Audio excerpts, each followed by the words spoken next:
नमस्कार, मी दिनेश कांजी. आपण बघताय न्यूज डंका. अपेक्षेनुसार आजपासून इस्रायलने इराणवर हल्ले सुरू केलेले आहेत. पाकिस्तान आणि अफगाणिस्तानचं युद्ध एका बाजूला सुरू आहे आणि दुसऱ्या बाजूला या नव्या युद्धाला तोंड फुटलेलं आहे. इस्रायल आणि इराण एकमेकांना भिडलेले दिसतात.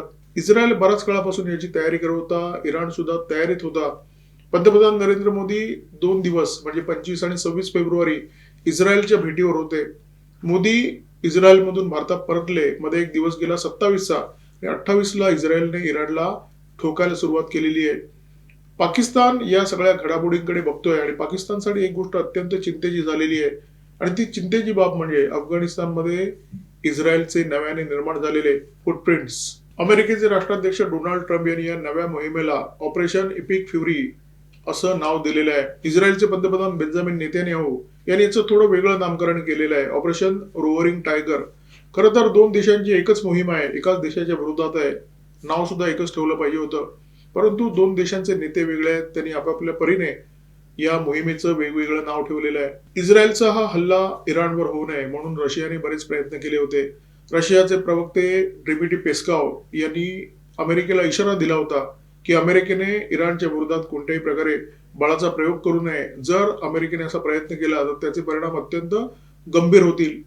चीन, रशिया आणि इराण या तीन देशांनी इराणच्या बंदर अब्बास जवळ नौदल कवायती केल्या होत्या, जेणेकरून अमेरिकेला इशारा मिळेल, अमेरिकेला संकेत मिळतील की जर अमेरिकेने इराणवर हल्ला केला तर कदाचित चीन आणि रशिया इराणच्या मदतीला धावून येतील. परंतु या कशाची तमा न बाळगता डोनाल्ड ट्रम्प यांनी त्यांचं म्हणणं खरं केलेलं आहे. गेल्या वर्षीच्या जून महिन्यामध्ये अमेरिकेने B-2 बॉम्बरचा वापर करून इराणच्या फोर्डो या आण्विक आस्थापनेला लक्ष केलं होतं आणि त्याच्यानंतर राष्ट्राध्यक्ष डोनाल्ड ट्रम्प यांनी जाहीर केलं होतं की आम्ही इराणची आण्विक क्षमता नष्ट केलेली आहे. परंतु वर्षभराच्या आतच म्हणजे गेल्या वर्षी हल्ला झालेला जूनमध्ये, आता हा फेब्रुवारी महिना चालू आहे म्हणजे संपत आला, मार्च म्हणू शकता तुम्ही. मार्च महिन्यामध्ये पुन्हा एकदा त्याच कारणासाठी अमेरिकेला इराणला लक्ष करावं लागलंय. व्हाईट हाऊसने हे काही दिवसापूर्वी जाहीर केलं होतं की अण्वस्त्रांमध्ये वापरता येईल अशा प्रकारचं युरेनियम इराण आता आठवड्याभरामध्ये सिद्ध करणार आहे. आणि त्यानंतर हे स्पष्ट झालं होतं की एका आठवड्याच्या आतच अमेरिका पुन्हा एकदा इराणला लक्ष करणार आहे. गेल्या वर्षी इराणवर हल्ला करण्यापूर्वी इस्रायलने इराणबाबत भरपूर माहितीचा साठा एकत्र केला होता. अत्यंत बारीक सारीक तपशील इस्रायलने जमा केले होते. अमेरिकेकडे सुद्धा हे तपशील होते. यंदा अमेरिकेने आणि इस्रायलने पुन्हा एकदा जो इराणवर हल्ला केलेला आहे त्या हल्ल्याच्या पूर्वी पुन्हा एकदा अमेरिकेने तशा प्रकारचा गृहपाठ केलेला असणं अपेक्षित आहे. अमेरिका आणि इस्रायल या दोन्ही देशांकडे इराणशी संबंधित भरपूर माहिती आहे. मोसाद ही इस्रायलची गुप्तचर यंत्रणा अत्यंत प्रभावी मानली जाते. गुप्तचर संस्थांकडे हेरगिरीची अनेक साधनं असतात आणि त्यापैकी सगळ्यात प्रभावी साधन म्हणजे एनजीओ. एनजीओच्या माध्यमातून जगातल्या विविध देशांमध्ये या गुप्तचर संस्था माहिती गोळा करत असतात. टाइम्स ऑफ इस्लामाबाद हे पाकिस्तानचं एक ऑनलाईन न्यूज पोर्टल आहे आणि या न्यूज पोर्टलच्या संपादकीयामध्ये आज एक लेख प्रसिद्ध झालेला आहे. त्या लेखामध्ये अफगाणिस्तानमध्ये काम करणाऱ्या इस्रायली एनजीओ बद्दल माहिती देण्यात आलेली आहे आणि त्याच्यामध्ये असं म्हटलंय की या एनजीओ अफगाणिस्तानमध्ये मानवतावादी कार्य करत असतात, परंतु मानवतावादी कार्याचा बुरखा पांघरून कदाचित या एनजीओ इस्रायलसाठी तिथे हेरगिरी करतायत आणि सामरिक महत्वाची बरीचशी माहिती अफगाणिस्तानमध्ये बसून इस्रायलला पुरवण्याचं काम करतायत. अफगाणिस्तान हा इराण आणि पाकिस्तानचा शेजारी आहे. अफगाणिस्तानमधून चीनवर नजर ठेवणं अत्यंत सोपं आहे. काही काळापूर्वी डोनाल्ड ट्रम्प यांनी अफगाणिस्तानकडे बगराम एअरपोर्टची मागणी केली होती. त्याचं कारण सुद्धा हेच होतं, कारण बगराम मधून चीनवर नजर ठेवणं अत्यंत सोपं आहे. अफगाणिस्तानमध्ये जेव्हा अमेरिकी सेना कार्यरत होती तेव्हा या बगराम विमानतळाचा विकास अमेरिकेनेच केला होता. भारत गेली अनेक वर्ष अफगाणिस्तानमध्ये पायारोवून उभा आहे. भारताचं मदत कार्य अफगाणिस्तानमध्ये मोठ्या प्रमाणामध्ये चालत असतं. त्यामुळे अफगाणिस्तानचे सत्ताधारी आणि अफगाणिस्तानची जनता या दोघांच्या मनामध्ये भारताबद्दल अत्यंत अनुकूल मत आहे. अफगाणिस्तान हा कडवट इस्लामी देश असल्यामुळे इस्रायल आणि अफगाणिस्तानमध्ये कोणत्याही प्रकारचे संबंध अस्तित्वात नाहीयेत. अफगाणिस्तानने इस्रायलला मान्यता सुद्धा दिलेली नाहीये, त्यामुळे राजनैतिक संबंधाचा तर प्रश्नच उद्भवत नाही. परंतु इस्रायलच्या काही एनजीओ मात्र अफगाणिस्तानमध्ये कार्यरत आहेत. त्याच्यामध्ये इस्राएड आणि शाई फंड या दोन महत्वाच्या एनजीओचा समावेश आहे. या एनजीओच्या माध्यमातून मानवतावादी कार्य केलं जातं. अफगाणिस्तानमध्ये जेव्हा किंवा एखाद्या भागावर संकट येतं तेव्हा तिथल्या लोकांना देशाबाहेर काढणं, तिथल्या लोकांना मानवतावादी मदती पुरवणं, आरोग्याशी संबंधित, शिक्षणाच्या संबंधित अशा प्रकारची कामं या एनजीओच्या माध्यमातून होत असतात. विदेशातले एनजीओ जेव्हा एखाद्या देशामध्ये काम करतात तेव्हा स्थानिक लोक त्या एनजीओकडे कोणत्या दृष्टीने पाहतात हे अत्यंत महत्वाचं असतं. Afghanistan institute of strategic studies नावाची एक थिंक टँक आहे जी अफगाणिस्तानमध्ये काम करते, या थिंक टँकने 2023 मध्ये एक अहवाल बनवला होता आणि या अहवालात इस्रायली एनजीओचं भरभरून कौतुक करण्यात आलं होतं. विशेष करून तालिबानांनी अफगाणिस्तानचा कब्जा घेतल्यानंतर या एनजीओनी ते काम केलंय. म्हणजे काही लोकांना त्यांनी देशाबाहेर काढलं, बाहेर त्यांचं पुनर्वसन केलं, काही लोकांचं त्यांनी देशातच उत्तमरित्या पुनर्वसन केलं. या मदत कार्याची दखल या थिंक टँकने घेतलेली आहे. पाकिस्तानमध्ये मात्र या यहुदी एनजीओकडे अत्यंत संशयाच्या नजरेने बघितलं जातं. कारण मी तुम्हाला सांगितल्याप्रमाणे गुप्तहेर यंत्रणा जगभरामध्ये काम करताना जी अनेक साधनं वापरत असतात त्यामध्ये अत्यंत प्रभावी साधन असतं या एनजीओ. आणि या एनजीओच्या माध्यमातून इस्रायल अफगाणिस्तानमध्ये पाकिस्तानच्या विरोधात काही खेळ करतोय का याच्याकडे पाकिस्तानच्या ISIचं बारीक लक्ष आहे आणि त्यांना तसा ठाम संशय आहे की या यहुदी एनजीओच्या माध्यमातून अफगाणिस्तानमध्ये इस्रायलचा काहीतरी खेळ सुरू आहे. भारतात मोदी सरकार सत्तेवर आल्यानंतर अनेक एनजीओ गृह मंत्रालयाच्या रडारवर आल्या, अनेक एनजीओचा परवाना रद्द झाला, अनेक एनजीओ चौकशीच्या फेऱ्यात आल्या. एक गोष्ट उघड झाली की विदेशी फंडिंग घेऊन या एनजीओ भारतामध्ये भारताच्या विरोधातच काम करतायत. अमेरिकेने अशा अनेक एनजीओचं जाळं जगभरामध्ये निर्माण केलेलं आहे. या एनजीओ CIA साठी काम करतात ही बाब आता पुरेशी उघड झालेली आहे. अफगाणिस्तानमध्ये ज्या इस्रायली आणि अमेरिकी एनजीओ काम करतात त्या नेमक्या कोणासाठी काम करतात याच्याबद्दल पाकिस्तानचा जो संशय आहे तो याचमुळे आहे, कारण पाकिस्तान सुद्धा या खेळामध्ये बऱ्याच वेळा सामील झाला आहे. USAID या संस्थेच्या माध्यमातून जगभरामध्ये अमेरिका मदत कार्य करत होती. डोनाल्ड ट्रम्प सत्तेवर आल्यानंतर त्यांनी USAIDचे पंख छाटले. USAIDचं जे फंडिंग आहे ते पूर्णपणे बंद केलं.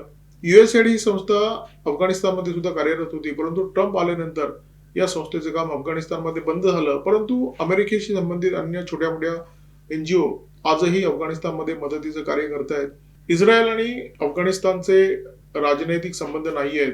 अफगाणिस्तानने इस्रायलला मान्यता दिलेली नाहीये, तरी सुद्धा इस्रायलच्या एनजीओ अफगाणिस्तानच्या भूमीमध्ये कार्यरत आहेत. त्याचं कारण कदाचित भारत असू शकेल, कारण भारत आणि इस्रायलचे अत्यंत घट्ट संबंध आहेत.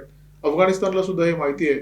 त्यामुळे भारताने कदाचित इस्रायली एनजीओसाठी वशिला लावला असण्याची शक्यता नाकारता येत नाहीये. टाइम्स ऑफ इस्लामाबादच्या संपादकीयामध्ये यहुदी एनजीओवर जो संशय घेण्यात आला आहे त्याचं सगळ्यात महत्वाचं कारण म्हणजे अफगाणिस्तानमध्ये ज्या क्षेत्रामध्ये या एनजीओ कार्यरत आहेत ती सगळी क्षेत्र ही तहरीक-ए-तालिबान पाकिस्तान या संघटनेच्या प्रभावाखाली असलेली क्षेत्र आहेत. ही ती संघटना आहे ज्या संघटनेला पाकिस्तानने दहशतवादी संघटना म्हणून जाहीर केलेलं आहे. ही ती संघटना आहे ज्या संघटनेबद्दल पाकिस्तानने अफगाणिस्तानवर आरोप केलाय की या संघटनेला अफगाणिस्तान आश्रय देते. पाकिस्तानने असे सुद्धा आरोप केले आहेत की TTP ही जी संघटना आहे त्या संघटनेला पूर्ण फंडिंग भारताकडून येतं. ही भारताची प्रॉक्सी संघटना आहे आणि या संघटनेचा वापर करून भारत पाकिस्तानच्या विरोधात, पाकिस्तानी लष्कराच्या विरोधात सतत हल्ले करत असतो. मदत कार्याच्या बुरख्याआड या यहुदी संघटना TTPच्या प्रभाव क्षेत्राखालील असलेल्या भागामध्ये कार्यरत आहेत. तेथे त्या प्रवेश मिळवतात आणि सामरिकदृष्ट्या महत्वाची अशी अत्यंत संवेदनशील माहिती इस्रायलला पुरवतात, असा सूर या संपादकीयामध्ये लावण्यात आलेला आहे. या संपूर्ण संपादकीयामध्ये अशा प्रकारचं मत व्यक्त करण्यात आलेलं आहे की या एनजीओच्या माध्यमातून इस्रायलच्या फुटप्रिंट्स अफगाणिस्तानमध्ये निर्माण झालेले आहेत आणि अफगाणिस्तानच्या भूमीचा वापर इस्रायलच्या गुप्तचर संस्थांकडून सुरू आहे. पाकिस्तान, इराण आणि अफगाणिस्तान हे तिन्ही इस्लामी देश आहेत. या तिन्ही इस्लामी देशांमध्ये सध्या युद्धजन्य परिस्थिती आहे. तिन्ही देशांचे इस्रायलशी संबंध नाहीये. तिन्ही देशांनी इस्रायलला अधिकृतपणे मान्यता दिलेली नाहीये. परंतु या देशांचे इस्रायल बरोबर जे संबंध आहेत ते थोडे वेगवेगळ्या प्रकारचे संबंध आहेत. इराण हा इस्रायलचा उघड शत्रू आहे. पाकिस्तानचे सुद्धा इस्रायलशी संबंध अत्यंत वाईट आहेत. परंतु अनेकदा पडद्यामागे या दोन देशांमध्ये वाटाघाटी होत असतात, चर्चा होत असते. अफगाणिस्तान बद्दल परिस्थिती थोडीशी वेगळी आहे. अफगाणिस्तानमध्ये भारताचं खूप मोठ्या प्रमाणामध्ये मदत कार्य चालतं. अफगाणिस्तानचं मत भारताबद्दल अत्यंत अनुकूल आहे, चांगलं आहे. भारतीयांच्या बाबत अफगाणिस्तानच्या जनतेच्या मनात सुद्धा चांगल्या भावना आहेत. अफगाणिस्तानमध्ये भारताने एक चांगली जमीन निर्माण केलेली आहे आणि त्या जमिनीचा कदाचित भारताने इस्रायलला सुद्धा वापर करण्याची मुभा दिलेली आहे आणि त्यामुळे इस्रायलचे एनजीओ अफगाणिस्तानच्या भूमीवर कार्य करू शकतात. इस्रायल आणि इराणमध्ये राडा सुरू होण्याच्या आधी पाकिस्तानने अफगाणिस्तानवर हल्ले केले आणि हल्ले करण्याचं कारण TTPने गेल्या काही काळामध्ये सातत्याने पाकिस्तानी लष्कराला टार्गेट केलेलं आहे. त्याच्यामुळे पाकिस्तानमध्ये प्रचंड अस्वस्थता आहे. अनेकदा TTPच्या हल्ल्यासमोर पाकिस्तानचं सैन्य अत्यंत हतबल झालंय, अशा प्रकारचं चित्र निर्माण झालं. म्हणून पाकिस्तानने अफगाणिस्तानवर हल्ले केले. हल्ले हवाई दलाचा वापर करून केले, कारण पाकिस्तानला माहिती आहे की अफगाणिस्तानकडे स्वतःचं हवाई दल नाहीये. हवाई हल्ल्यापासून स्वतःचं रक्षण करण्याची कोणतीही यंत्रणा अफगाणिस्तानमध्ये नाहीये. त्यामुळे हवाई हल्ल्याचा वापर करून पाकिस्तान अफगाणिस्तानला फटकावण्याचा प्रयत्न करत असतो आणि ज्या टीटीपीमुळे पाकिस्तानला हे हल्ले करावे लागत आहेत त्याच टीटीपीच्या बालेकिल्ल्यामध्ये इस्रायलच्या एनजीओ कार्यरत आहेत. त्याच्यामुळे पाकिस्तानच्या मीडियामध्ये प्रचंड अस्वस्थता निर्माण झालेली आहे. पाकिस्तानचा मीडिया बऱ्यापैकी ISIच्या नियंत्रणात आहे.